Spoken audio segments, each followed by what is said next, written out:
Assalamualaikum warahmatullahi wabarakatuh. Perkenalkan, saya Rema Oktiah dengan NIM 19109010002 dan dosen pengampu Bapak Iredo Fani Reza SPSI IMASI. Kali ini saya akan mempresentasikan materi pada pertemuan ke-12, yaitu perubahan sosial dan politik.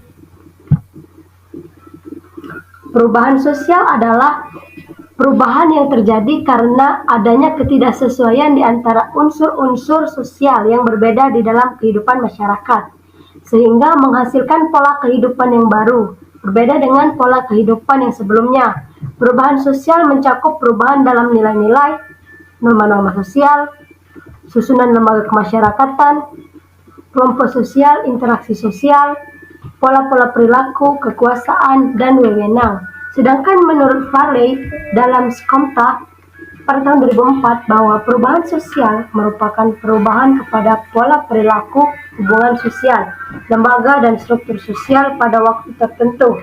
Hal tersebut terkait dengan adanya perubahan kepada interaksi dan dalam masyarakat ketika mereka melakukan tindakan dalam masyarakat itu sendiri. Sejalan dengan itu juga, menurut Gilin, dalam Leibow, perubahan sosial merupakan perubahan yang terjadi pada kehidupan manusia yang diterima, berorientasi kepada perubahan kondisi geografis, kebudayaan, material, komposisi penduduk, ideologi maupun difusi dalam penemuan-penemuan hal-hal yang baru.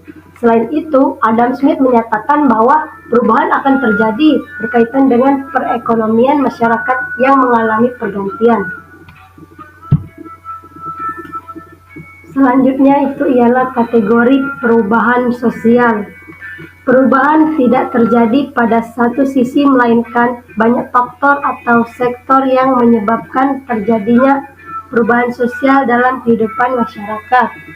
Kajian perubahan sosial menurut Rogers pada tahun 1987 dalam Susilawati pada tahun 2003 membagi atas 3 kategori perubahan sosial dalam kehidupan sehari-hari. Yang pertama itu ialah immanent change, yang kedua selective contact change, yang ketiga directive contact change.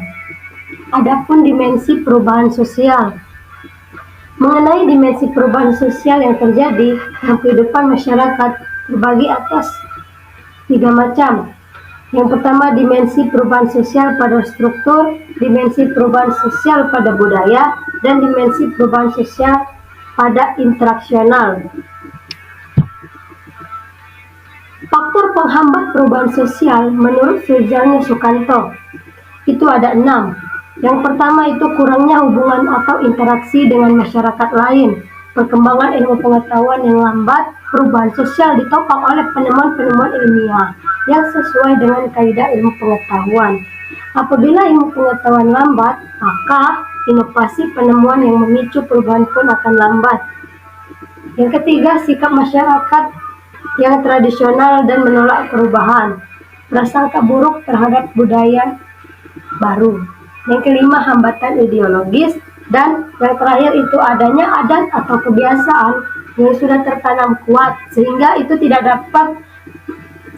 dapat menolak sesuatu yang baru. Dampak perubahan sosial. Manusia menemukan sistem penilaian dan filsafat hidup yang baru sebagai paradigma baru yang pada akhirnya menjadi jalan bagi manusia keluar dari krisis, lahirnya sebuah pencerahan atau keseimbangan yang baru. Cakupan perubahan politik, perubahan pemerintah atau perubahan rezim atau perubahan mencakup keduanya. Yang terakhir itu ialah sebab perubahan politik. Yang pertama, diperkenalkan dengan teknologi baru. Yang kedua itu ada perdagangan. Yang ketiga, peperangan.